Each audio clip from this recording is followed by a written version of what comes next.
My favorite subject in school is science.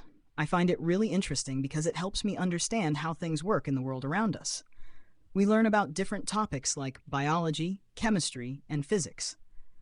In biology, we study living things like plants and animals. We learn about their structures, how they grow, and how they interact with their environment. It's fascinating to see how everything is connected in nature. Chemistry is another part of science that I enjoy. We learn about elements, compounds, and how substances react with each other. It's like solving puzzles, trying to figure out what happens when different chemicals mix. Physics is a bit challenging for me, but I still like it. We learn about motion, forces, energy, and how things move in the universe. It's amazing to think about gravity, electricity, and magnetism, and how they affect our everyday lives. One of the best things about studying science is doing experiments.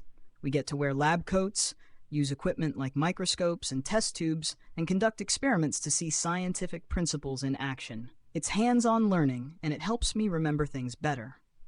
Science also teaches us critical thinking and problem-solving skills. We have to analyze data, make observations, and draw conclusions based on evidence. It's not just about memorizing facts, but understanding concepts and applying them. Overall, studying science has opened my eyes to the wonders of the natural world. It's sparked my curiosity, and I look forward to learning more about how things work and maybe even pursuing a career in a scientific field someday.